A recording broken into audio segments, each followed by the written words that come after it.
to ask questions. This is supposed to be a dialogue. A dialogue so we can get a better understanding of the challenges that are coming ahead. I'm just going to tell you this. Venezuela is one of the biggest players in oil and gas. The perspectives of what's going to happen next is going to influence our lives, our case laws.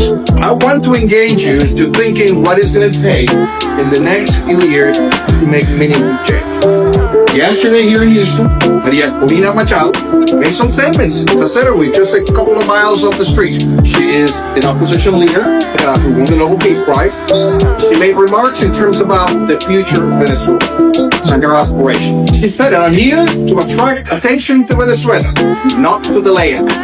She made some interesting comments. She says that Venezuela could produce as much as 5 million barrels of oil a day with $150 billion in investment. I'm going to start here. Jose, your thoughts on that comment? Well, 5 million, 150, that's quite a challenge. We were talking about that.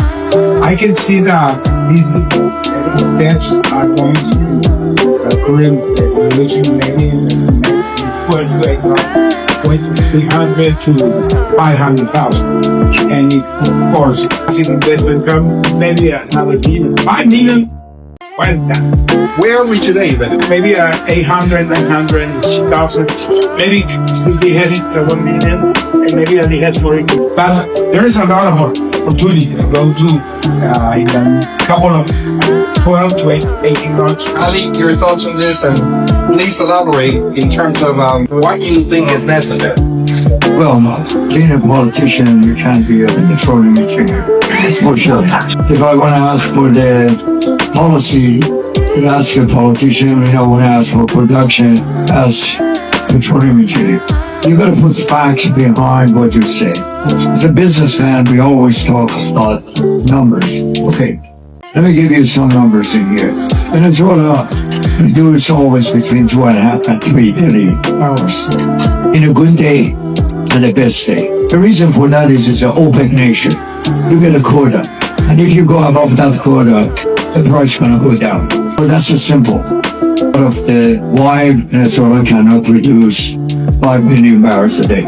They can produce 5 million barrels a day, but the oil price is going to be $45. Therefore, as a government, you look at the revenue, you don't look at the barrels. Number two, Venezuela needs to bring investment in the step-by-step function. Based on the work that we have done, we can reach to 1.5 million barrels within 12 to 18 months.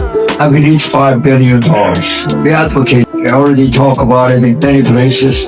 Going from 1.5 to 2.5 million barrels, you don't need $120 billion, you only need $60 billion. Because at that point, you got to deal with the infrastructure. For example, only 40% of the storage capacity in Venezuela is usable. When you get to 2.5 million barrels, you gotta have a storage capacity. And the storage capacity gotta be in that magnitude. But talking about putting a number out, can Venezuela produce 5 million? Sure. But whether or not it's economically can produce 5 million, it is never happened, never will happen. How much money do you need? This $120 billion is over-exaggerated. That means you're going to run the system very efficiently. The way we are advocating for Venezuela today, we are saying you got to be efficient. That efficiency got to come up from the private capital. I personally believe, that's my personal view, don't quote me on it, I think the opposition, Corina and others, are relying heavily on IMF and World Bank to come and bail them out. I'm opposing to that. I'm totally opposing to it. I think IMF, USXM, World Bank are not the efficient way for a wealthy country to do it. We can raise $5 million. We just got to get Venezuelan in the country, which I can tell to my Venezuelan friend, Venezuelan, move. Bring sense of urgency, and not we got to move. You gotta move, make the process work. But there are numbers behind that. I think the $5 million was getting a bunch of people in Sarah excited. Probably some got excited, and as a politician, that's what I have nothing else. Thank you, Ali. I'm all with you there. We need to make this happen. One of the concerns. Can you say your name? My name is Eric. I work for Coil Energy. We are a manufacturer of assets. In my previous jobs, twice I've written off assets because we didn't get paid from Venezuela. So how can we fix that in the future? How can you get the manufacturing industry to take an order in Venezuela and then deliver the equipment that there's not a, I agree with the late comment that it could be an election and they elect the communist regime and they nationalize the assets. How can we make sure that doesn't happen again? Who wants to take that one? Number one. When we think about laws, we think about written laws. Written laws can be ignored. They can be, for laws to withstand, they need to be supported. They need to be legitimate. They need to have stakeholders. They need to have people invested in keeping those laws alive.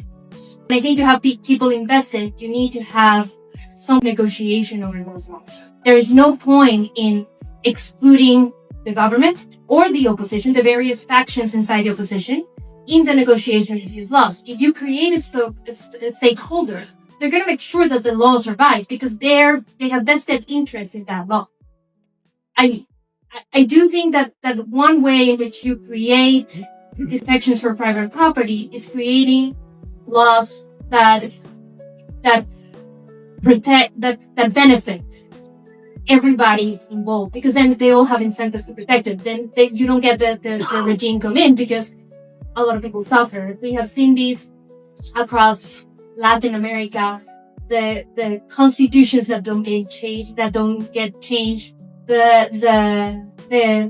regimes that don't collapse are usually those in which there is some kind of legitimacy. And so both regimes benefit enough. They don't love it. They benefit enough. They don't wanna rock the boat. That would be. Let me change a little bit of the perspective here. Kelly, you mentioned it very well. We are in a global stage. There is a lot of things happening. To rebuild Venezuela, to invest in Venezuela, we're going to be competing. Venezuela is going to be competing with parts and pipes and manifolds and valves will be needed to rebuild the Middle East too. There is so much that has been taken out of business right now, destroyed, that needs to be rebuilt. How can Venezuela attract the amount of interest in the short period of time that is necessary when the rest of the world is going to be placing orders for some of these critical points? And how can we make it happen? I mean, I want to hear thoughts from any of you four, because I mean, it's a competitive world out there. You know, the Qataris are going to be putting orders to replace what got destroyed. The Saudis are doing the same. I mean, everybody's going to be competing for the same parts. We are here in Houston, and we have a lot of vendors here. Putting an order for a new compressor station, right? It's going to take 2 years. Even before all this conflicts, now it's probably going to be 4 years. You cannot magically make it happen. What are your thoughts? Let me say something here, because that is true. There's going to be a lot of competition, but at the same time, you have a lot of abilities that have, during all these years, Venezuela has been working with all those challenges, and the production is around 1 million. Even with all the odds, they have been creating some resilience the way they have been working. People working there. So you already have a lot of capabilities there. And like areas like here in Houston, that you have a lot of better, there's an opportunity there. I remember during the back in the days in the 90s, the situation was similar. Venezuela was in a bad situation. PDVSA couldn't invest to the marginal oil fields, and then they came all these companies in, and it started, and it was more than 50 years. The country really had a big growth. I see this like Apertura Part 2, the way I look at it. If we do it in the right way, you will have that revival, but you need to work with the private. Private here, private there. That's the way. Economic development is not a zero-sum game. You know, the country's real wealth lies in its people, in their ingenuity, in their capabilities. What you need is economic reforms to allow to unleash those productive forces that every Venezuelan has. And I mean, how many Venezuelans have we seen leave the country like just a pair of shoes? And they've thrived. and they've thrived and they've been capable and they've put effort. So we need to harness those capabilities into the development of the country. I don't think that the way that we should be thinking about the country is, hey, we're going to be competing for a set of given resources with countries, because we've seen countries change their policies, change their institutions very rapidly. So what we have to think is, what do we do internally to unleash those capabilities? And Venezuela has a huge amount of capabilities in its people and in its natural resources. So there will be supply constraints at some moment. Are you going to have to deal with them? Yes. What markets are there for? And then ultimately markets are going to go to where the investment is more efficient. And that's why we need the laws. That's why we need the political stability that I was talking about in the political agreements. But, let's work. Let's on making our country productive, on making our country attractive, and the rest of things are just going to flow with that. I mean, I'm not sure this government, my sense of this administration is that it's very transactional. I don't know that they're interested in investing in these kinds of institutions in the way that they could be. Now, the international community, the United States, European countries, Latin American countries, all of you, foster this. You can create incentives. If you come in and invest, right, create the space for these things to happen. One, people that have food are people that don't depend on the government. Two, so I'm going to get a little academic here. There's a lot of literature that suggests and shows that a lot of the transitions to democracy that we have seen, especially in Asia, come from a position of power. If I am a dictator, but people are doing fine, I am willing to open up for elections because I believe they're going to go through. More often than not, they don't. But that's okay. If you open up for elections, you have turnover, things move on. I think you need to invest in institutions. I think you need to foster, and elevate actors that are willing and able to reach compromises. And you don't negotiate with people you like, you negotiate with people you like. Let me ask you a question to the audience. Okay, I want you guys to participate. This is supposed to be a dialogue. We're here in Houston, right? There's a lot of interest from Houston companies among all different sectors about how do they go about to play a role in Venezuela. Good afternoon, everybody. My name is Luisa Carbonell. I'm a chemical engineer from Venezuela, and I've been in Houston for about 27 years. And I have my interest divided for Venezuela and Houston because I've always been in Houston. I think that I know pretty much both cultures, and have their own way to do business. They need to be sure they're going to be paid, because if there's no money, in your pocket, it doesn't work. And we need to start working in the really proposal for developing the confidence that Venezuela is going to bring back to the U.S. fast and for sure. Why? Let me tell you, we grew up with Honeywell, GE, with all the appliances are from U.S. We don't buy anything that is different brand than from Venezuela, than from the U.S. in Venezuela. So, you guys has already gained that market in all the articles that we buy. We know how good you guys are, and we like you. So, it is willing to receive your products with an open heart. And you need to trust us, because for sure, the original ones, we are not liars. We are true people, and we are very honest and hard working. And Luisa, when you say us, what do you mean? Venezuelans. Okay. I'm talking about the two cultures. I think Americans are missing the trust in Venezuela, but all Venezuelan, we love America. So there is a very, very close relationship, because So maybe a question to the panelists. How do we improve that? yes, we need to improve that trust in Venezuela. How do we do it? Let me ask a little bit. Let me say something. I grew up in an oil field from San Tomé. Okay, it was handled by Gulf Oil in the 70s. So I grew up there. Very American culture. We were very related to the Americans. And country, the baseball in Latin America is Venezuela, and it's because of the U.S. The best hot dogs in Latin America beside the U.S. are in Venezuela. So Venezuelans always loved the American culture. We grew up that way. Unfortunately, during those last 30 years, that enemy being that's not true. We love Americans. We have been very close with the U.S. So this relation back to Venezuela are gonna be open hearts with the U.S. So when I talk about American company making liaison with Venezuelan company, I see a great opportunity there because the relationship it has to be built based on the trust. Excellent point. Francisco. Trump made a comment about 51st state being from Venezuela. We're hearing everybody here say that we're so close to the United States. Is there some truth to that? Venezuela with 51st state? No, I do not agree with invading another country and kidnapping instead of state. I think that there are a lot of problems in international law with that. But I'm happy that Maduro is gone.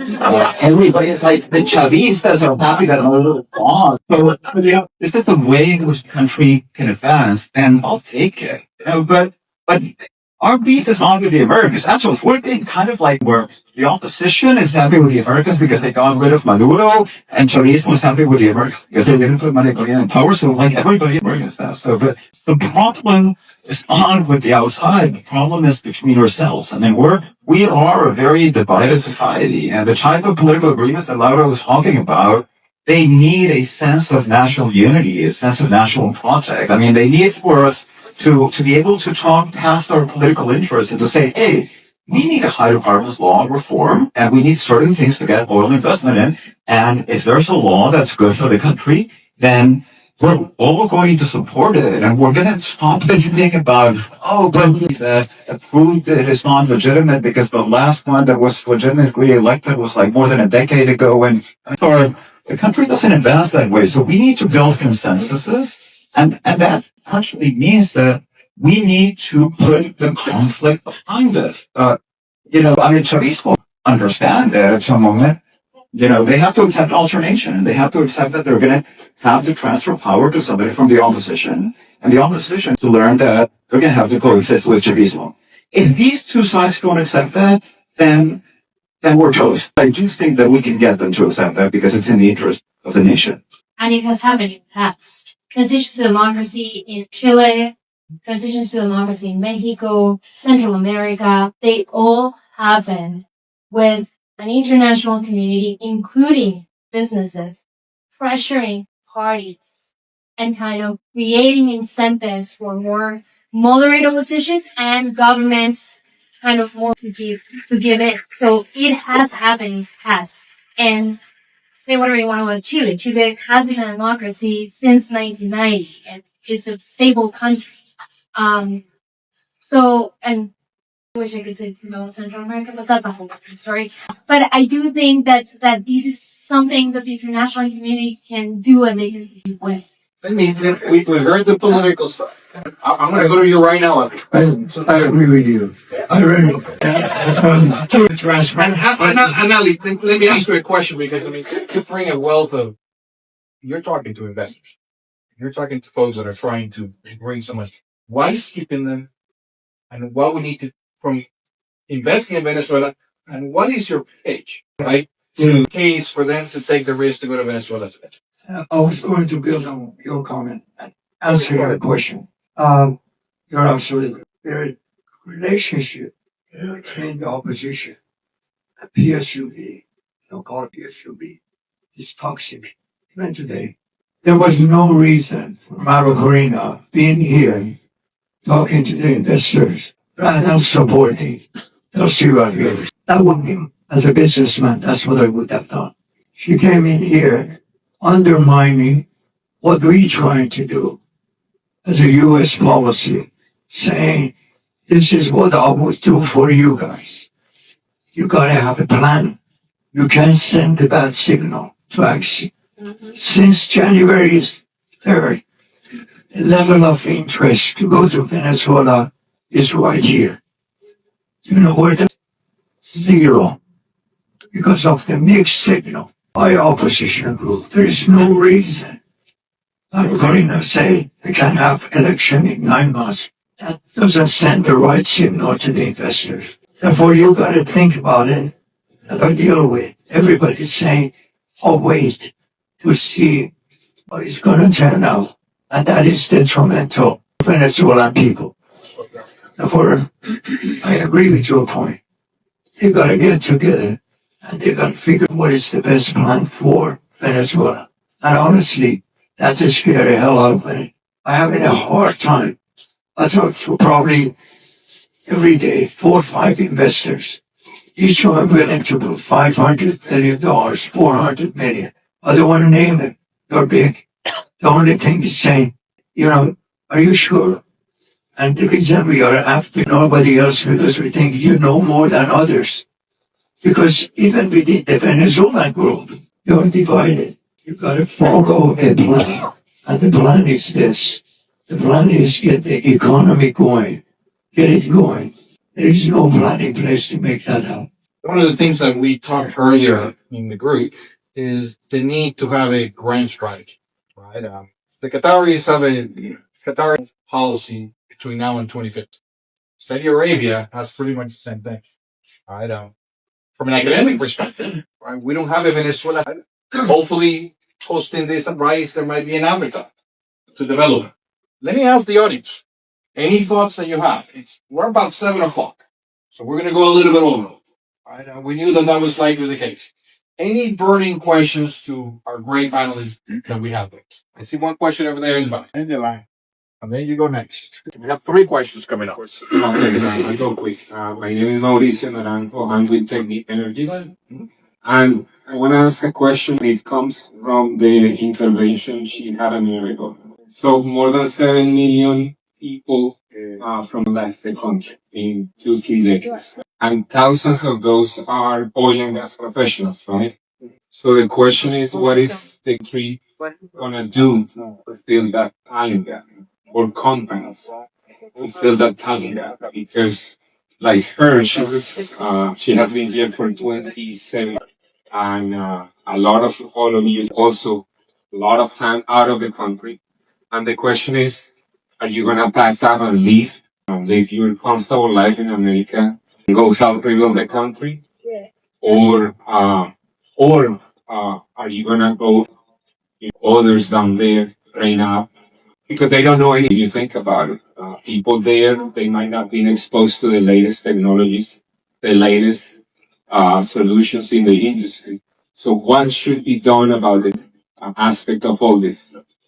I want to answer this as Venezuela because I'm a very optimistic guy. But I always talk from my point of view.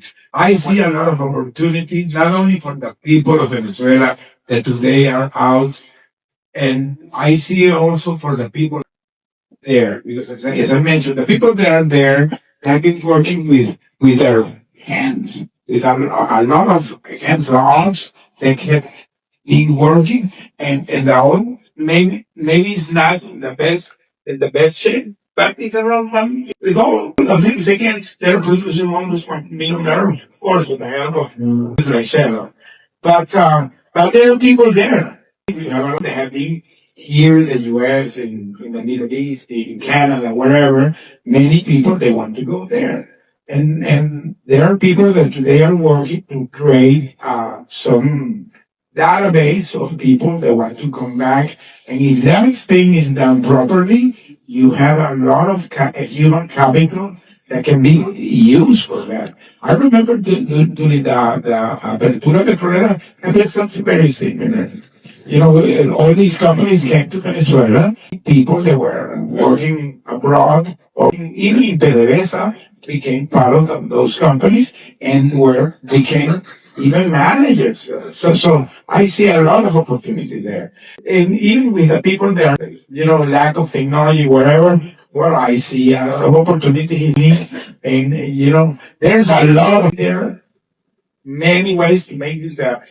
Remove the garbage of the people before mention before to invest. Making the place need to be very free of problem before to give many money to these projects. Okay, there are many people in bad problem. Okay, inside and outside, and we need to good orientation. Maria Corina say that the first step is the freedom, no investment. Okay? We need to push him to Marco Rubio, to Donald Trump, to give the first step, freedom. Thank you. Thank you. Any thoughts on this one? Yeah. Can I say something about that? And I'm going to disagree with Ali again. Look, I've been in many senses and many times critical of Maria Corina, but hey, she won an election.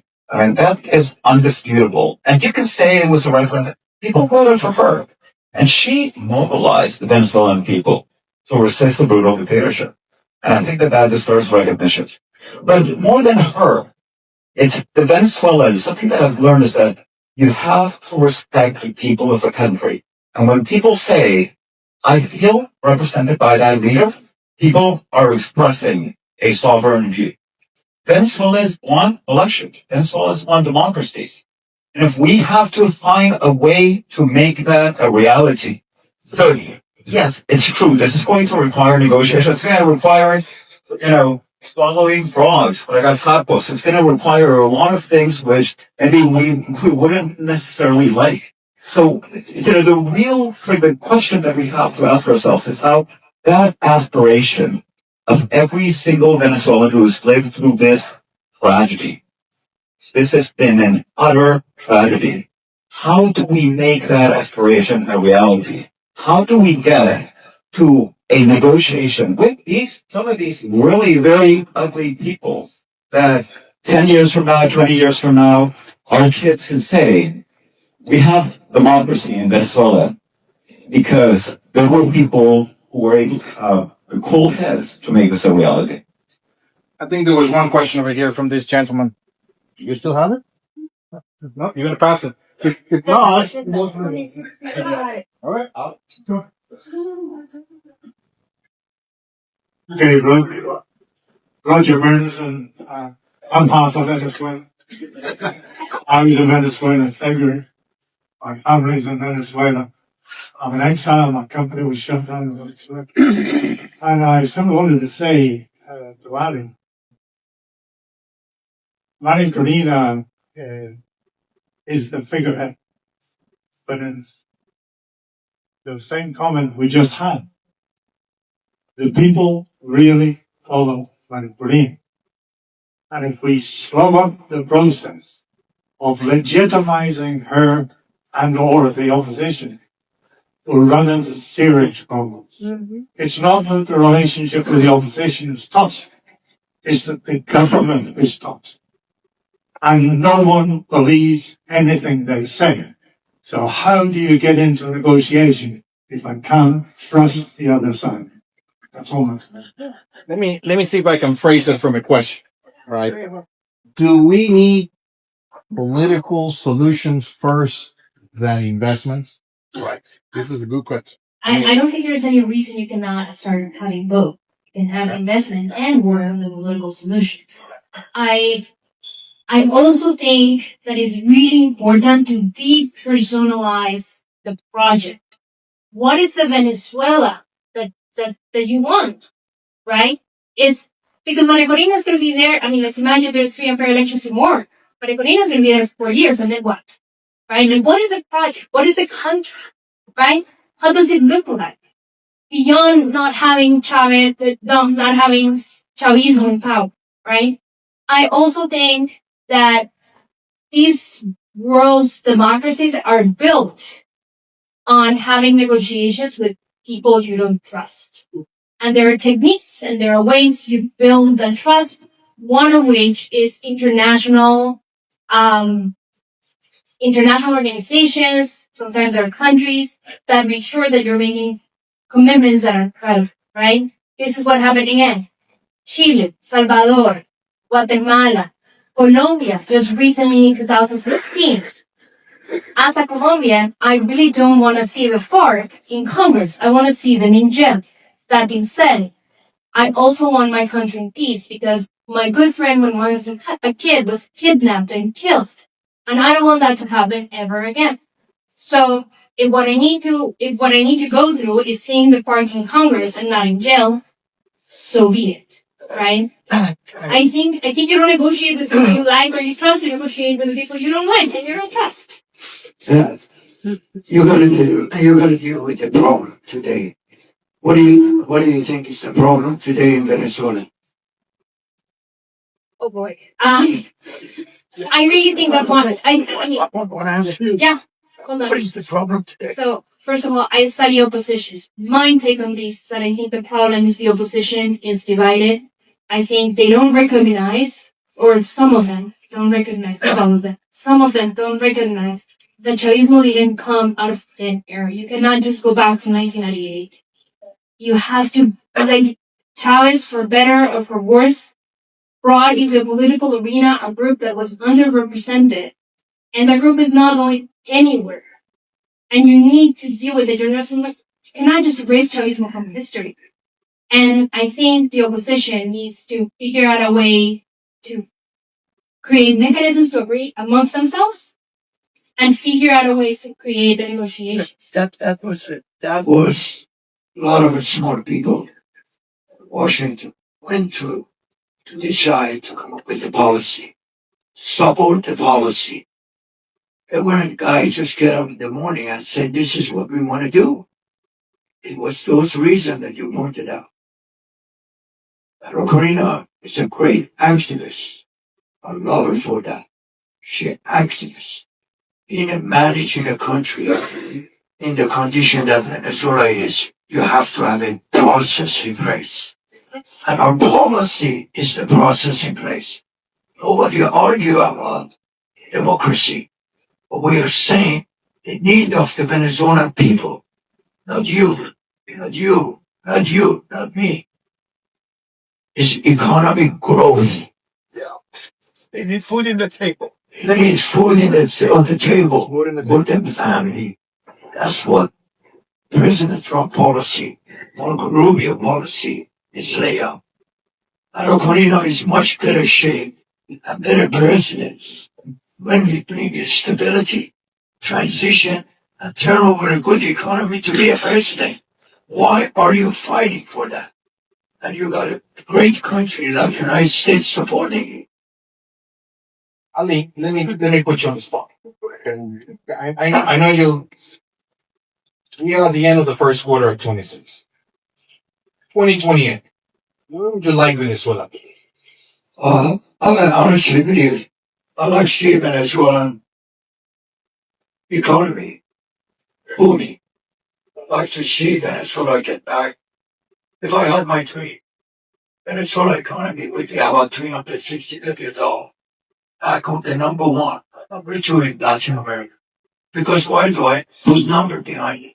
That means we've got a good economy, we've got good employment, and people be able to live better than they are living today. That's what I do. And the only way I keep repeating, the only silver bullet we got is oil production today. We have nothing else. We don't have industry. Jose, 2028. Where do you think we will be? As I said, I am a very positive guy, and I really truly believe that the Venezuelan that are outside and the Venezuelan that are inside have something in common. Everybody wants the growth of our country, and the people that are there today, and I totally agree with Ali, they need food in the table. And there are a lot of expectations. I have today a lot of connection with people because I decided to begin to do some videos every morning, TikTok, and I get connection with a lot of people, and I read them. How many followers do you have? A bunch of them. But the point is that I really begin to hear what the people are saying, and the people really have a lot of expectation. It will be a pity, really a big pity, if we do cover that expectation. So the people that are here, that are thinking to go and make investment in Venezuela, you have to think in that try to work with the people, the communities, and bring them to your business model and work with them. They're going to be your best asset that you're going to be having there. So that people really have big expectations. 2028, I see my country with in the first place of Latin America. I see Venezuela as an economical hub, not only the enemy hub, because not only oil, now you have the gas with all this thing going in the world today, what happened in Qatar. Venezuela has a lot of gas assets. They are there. There are gas that you can begin to produce very easy. You have the the field, you have a Maricazuca that is in front of Trinidad. So with very few investment that you don't have to put billions of dollars, you can have gas, you have the gold, you have the rare minerals, you have a lot of things in Venezuela. But of course, you need to put the opposition and the government try to make some kind of consensus for the sake of the country. Francisco. Yeah. We're getting to the end, Sure. so a couple of final thoughts for you, and then with Dr. Gamboa. Yeah, so, no, I mean, I think I was saying, look, I think that this economy can grow very rapidly, and even with the low-hanging fruit. Now, what I want to see, that's all in 2 years. I mean, 2 years is quite a short time. I want to see it on the road somewhere.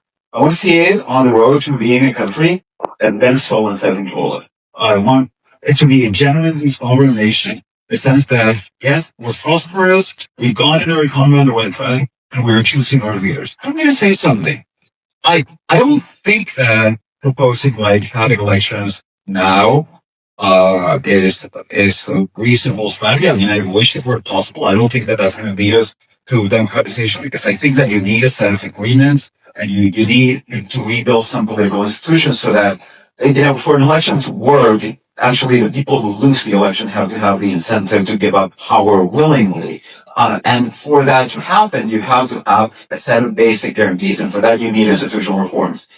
But I don't think that that's something that we need to kick into the future into an abstract moment. So actually, I would say, could we set ourselves a roadmap for having a presidential election in 2028 after the economy has recovered and grown strongly for 2 years, and after we have some political stability back? I think that's a reasonable one. And that's one that I would say is a goal.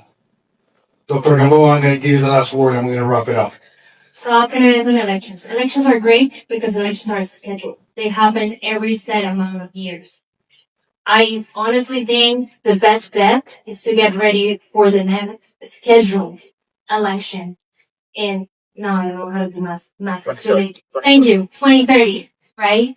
I think they're great. And so if somebody here wants to listen to me, I think the best bet for the opposition is to figure out how to start creating how to start improving the institutions so that 2024 doesn't happen again in 2030, and starting to think about how is the opposition gonna both play nice with each other and create sell a country, like a project beyond not having choice. Let's give a big round of applause to the panelists.